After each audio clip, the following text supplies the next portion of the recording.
From Hollywood, it's time now for... Johnny Dollar. This is Betty, Mr. Dollar. Betty... Miss Crane's maid. I'm the one who... Well... Oh, yeah. What can I do for you, Betty? Have you told anyone about it? The gun? No, not yet. Oh, thank heaven. Do you still have it? What do you think I'd do? Bury it somewhere? Look, Mr. Dollar. No, you look. Somebody's used this gun, used it recently. Who was it?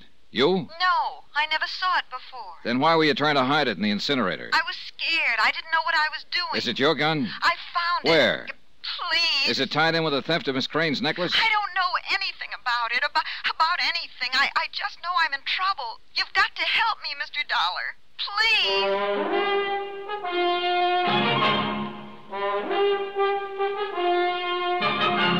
Tonight and every weekday night, Bob Bailey in the transcribed adventures of the man with the action-packed expense account, America's fabulous freelance insurance investigator... Yours truly, Johnny Dollar.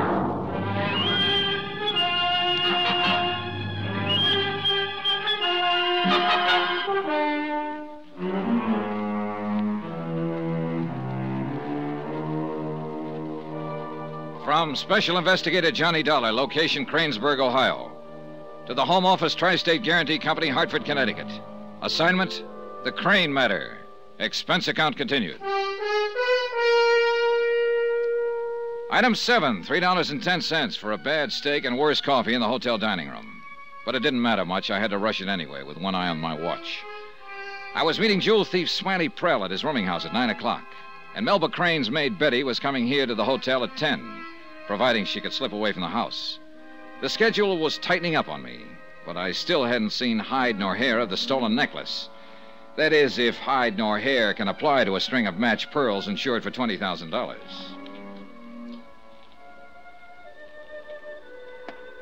1412 North Oak Street was in a lost and forgotten corner of town, dark and nearly deserted at this hour of the evening.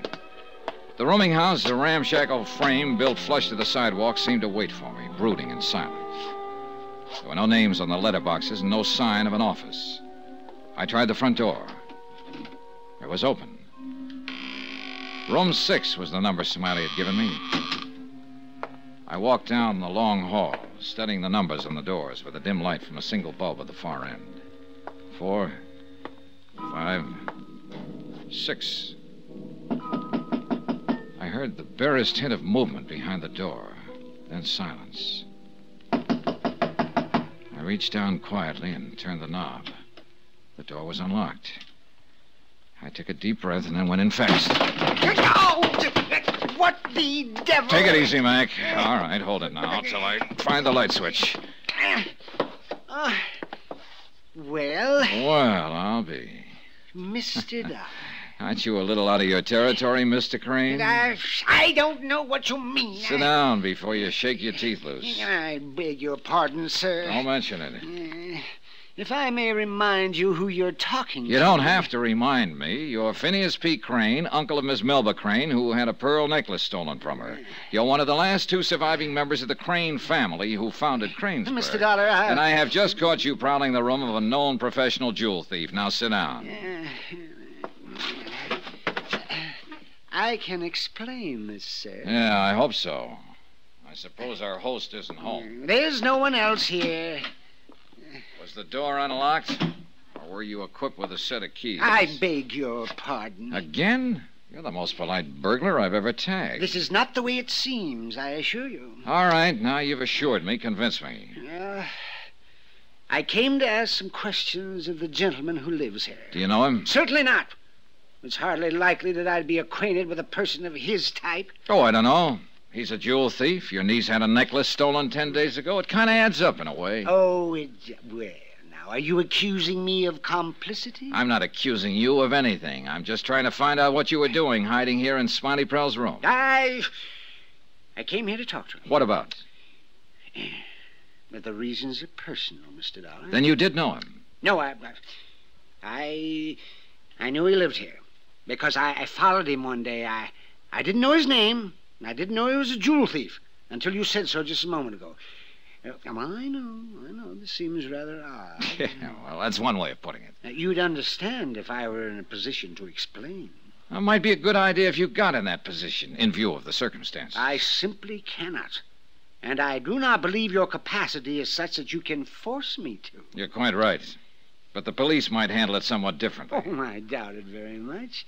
My grandfather founded this town.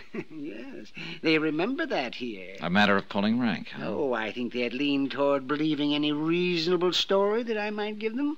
A story like that is reasonable only as long as there's no actual evidence to disprove it. Oh, is that so? And you have such evidence? Not yet, but I think I will before long. Oh, then I'll have to deal with that eventuality when and if it happens. Who are you trying to protect, Mr. Crane? I don't know what you mean. Why did you follow Smiley? Because I saw him under rather unusual circumstances. Before or after the robbery? Both. Well, after. Yes, when I followed him. When was that, tonight? No, that was several days. But Did you expect him to be here tonight? Or were you counting on his room being empty? I did not come here to commit burglary. May I remind you, sir? Oh, yeah, I know. You're Phineas P. Crane, and you and your niece are the tip-top aristocrats on the local totem pole. Also, I happen to know you're flat broke. I beg I your imagine $20,000 worth of insurance would look pretty good to you. I am not a thief. People have an odd moral sense sometimes. A lot of them seem to think insurance fraud is not quite the same as actual Yet theft. I do not happen to be one of those persons, Mr. Dodd. What about your niece? Well, that necklace was given to her as an engagement gift by the man she's going to marry. And I'm sure its value to her is much more than the amount of the insurance. Maybe, and maybe not. You did tell me this afternoon that she's headstrong, impulsive. Well, yes, but I did not mean to imply, sir, that All she... right, Mr. Crane. I imagine you'll be around when I want you. You're not the kind of man who runs away. So, for the moment, play it your way. Cover up and hide behind the family name. But sooner or later, you're going to have to talk it out with somebody. Either with me or someone else. Am I free to go now? Sure, as far as I'm concerned. Unless you want to stick around and wait for Smiley. Well, I doubt whether there's much point in that now, under the circumstances. Good night, sir. Keep cool, Mr. Crane. I shall make every effort to. As soon as Crane left, I made a quick search of the room and found nothing. Smiley evidently traveled light and lived light. There was hardly any sign he was even living in the place. I gave it up as a bad job, finally, closed the door behind me, and drove back to my hotel. I was starting to see a faint gleam of daylight in the case, but I couldn't quite figure how Phineas Crane fit into it. And unfortunately, I was in no position to push him very hard, since technically I had no more right in that room than he did. But all of my theories fell apart when I walked through the door of my hotel room. Come right in, son. Have a seat. Thanks. One of us could be in the wrong room, of course. Not if your name's Dollar. Oh, I wasn't questioning my presence, Mr. You know a fella named Smiley Prell? Well, I know who he is. Got business with him, have you? Maybe. Do I, have any with you? Well, my name's Durham, Mr. Dollar. Ed Durham. Oh, well, it's a little late, Mr. Durham, so if you don't mind. I'm chief of police here in Kranesburg. Oh. Well, maybe it's not as late as I thought. Found your name where this fella Prell had wrote it down, along with your room number here at the hotel. Careless of him. Kind of helpful, though. He a friend of yours? No, I'd hardly call him that. Oh, I don't see any point in holding out on you, Chief Durham. Here are my credentials. I'm an insurance investigator working on that Crane robbery. You don't say. Smiley Prell is a jewel thief, 2 previous convictions. He phoned the insurance company in Hartford and wanted to talk a deal. I flew in here this afternoon. Mm-hmm. Well, these seem to be in order, all right. Thanks. I had an appointment to meet Prell this evening at his rooming house at 9 o'clock, but he didn't show. Reckon he wasn't in much shape to, Mr. Dollar. Oh, what do you mean? Prell got himself shot 4 or 5 hours ago. Shot? Yeah, real shot. Matter of fact, he's dead. Murdered? Kind of looks that way. Found him in a back alley behind the city park. Must have happened sometime this afternoon. You wouldn't know anything about it, would you, Mr. Dollar? I don't know. I might. Do you know what kind of a gun was used to kill him? .32 revolver, according to the boys in ballistics. Well, Hold on to your hat. I may have it right here. Don't bother looking under the mattress, Mr. Dollar. What? I already found it. Yep, got it right here. You're pretty cagey, aren't you? Wasn't sure how to figure you. Reckon you're all right, though, or you'd have kept your mouth shut. Well, thanks. How'd you come by it? I took it away from Melba Crane's housemate, a girl named Betty. Yeah, I know who she is. It was sometime between 6:30 and 7 this evening. I caught her trying to hide it in the incinerator. You don't say. It's been fired, as you undoubtedly noticed. You might have it checked through, but I don't imagine it's registered. It's registered, all right. Oh? We don't have many guns around here. I recognize this one right off. Belongs to Phineas Crane. What? Add up to anything, Mr. Dollar? Not the way I've been adding. Well, it's got me stumped, too. I don't suppose you found that necklace on Smiley Prell's body? No, not a sign of it. You figure then this murder's tied up some way with that robbery? What else is there to figure? What about these Cranes, Chief? Just who are they? What are they? Well, they're an old-line family. Just two of them left now, Phineas and Melba. Not as wealthy as they used to be, maybe. Milton Borkley at the bank told me the same thing. Funny thing about that, though. Lately, at least, old Phineas seems to have plenty of cash to jingle together. How lately? Now, not just since the robbery, if that's what you mean. It's longer than that. Last 4 or 5 months. Well, that checks, too, with what Borkley said. You got some idea they planned that robbery, Mr. Dollar? Oh, I don't know. I've got no evidence of it, if that's what you're asking. How do Phineas and Melba get along together? Well, they're kind of like royalty here, you know. Live pretty much to themselves. And if they do have any trouble, it's never heard outside the house. Uh-huh. What do you know about Melba's fiancé, this Dean Sellers? Well, he's been here about 8 months. Seems to be a pretty nice fellow. Civic leader and all that. Everybody in town thought it was just fine when they got engaged. Figured they was meant for each other. Well, he certainly goes in for lavish gifts. A necklace with 38 matched pearls is quite... Expecting somebody? Yeah, quite. Who is it? Betty, let me in, Mr. Dollar. Oh, just a minute. She phoned earlier, wants the gun back. Maybe you'd better listen in from the bathroom there. Good idea. Let me get set. Okay, right.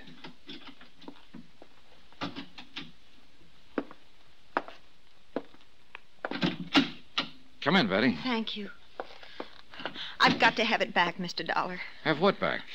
The gun you were trying to hide in the incinerator this evening? Yes, of course. You mean this one? Oh, yes. Please, Mr. Dollar. Somebody's trying to get me into trouble. Who? I don't know. I found that gun. That's the truth. Found it where? Hidden in a drawer in my room out at the Cranes. Who put it there? I don't know. When I saw it, I got scared. I was trying to get rid of it when you stopped me. And now, tonight, on the radio, it says a man's been shot. Did you know him? No. Do you know whose gun this is? I don't know anything about it. Oh, give it to me, please. I'd like to, Betty. But I'm afraid things aren't that simple. What do you mean? All right, Chief. It's all yours.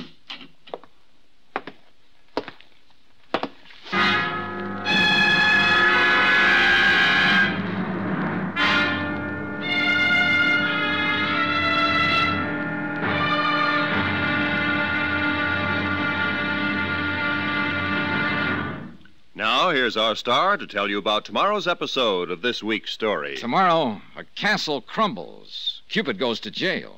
And a lovely iceberg thaws a bit. Join us, won't you? Yours truly, Johnny Dollar. Yours truly, Johnny Dollar, starring Bob Bailey, is transcribed in Hollywood. Written by Les Crutchfield, it is produced and directed by Jack Johnstone. Be sure to join us tomorrow night, same time and station, for the next exciting episode of Yours truly, Johnny Dollar. Roy Rowan speaking.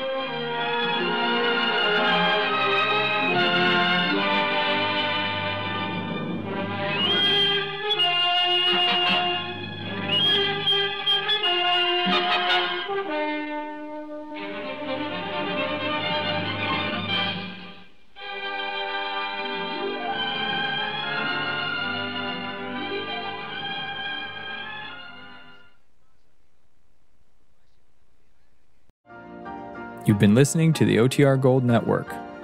Find more classic radio at otrgold.com.